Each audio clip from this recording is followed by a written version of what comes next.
আরে রেড ভাই আপনি কি করছেন? আমার আইডিতে দেখি একটা ফ্রেন্ডও নাই, সব কি ডিলিট করে দিছেন? আরে পাখি গেমিং বুঝে গেছে, তার আইডিতে আমি সব ফ্রেন্ড ডিলিট করে দিয়েছি। গাইস, আজকে আমরা পাখি গেমিং এর ফ্রেন্ড লিস্টে সকল ফ্রেন্ডকে আমরা ডিলিট করে দিব। এই জন্য এখন পাখি গেমিং এর কাছ থেকে আমরা ভুং ভাং বুঝিয়ে তার আইডিটা আমরা নিয়ে নিব। তো নেওয়ার পরে দেখো আমরা কি করি, পুরো ফ্রেন্ড লিস্ট একদম ফাঁকা করে ফেলবো। আসসালামু আলাইকুম পাখি আপু, আপনার ফ্রি ফায়ার আইডিটা কি একটু দেওয়া যাবে আমাকে? কেন, কি করবেন? এই কিছু কালেকশন ভিডিও করতাম আর কি আপনার আইডির। ও আচ্ছা ঠিক আছে, হোয়াটসঅ্যাপে দিচ্ছি তাহলে। গাইস, আমরা কিন্তু পেয়ে গেছি ফ্রি ফায়ার আইডিটা, আর এখন আমরা তার ফ্রেন্ড লিস্টের যত ফ্রেন্ড আছে সব এক একে ডিলিট করতে থাকবো। So, আমি ভিডিওটা একটু ফাস্ট মোশন করে দিচ্ছি।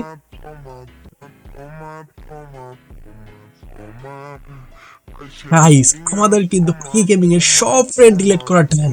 তো এখন আমরা পাখি গেমিং এর আইডিটা লগ আউট করে দিব, আর তাকে বলবো তার আইডিতে ঢুকতে। আরে রেড ভাই আপনি কি করছেন? আমার আইডিতে দেখি একটা ফ্রেন্ডও নাই, সব কি ডিলিট করে দিছেন?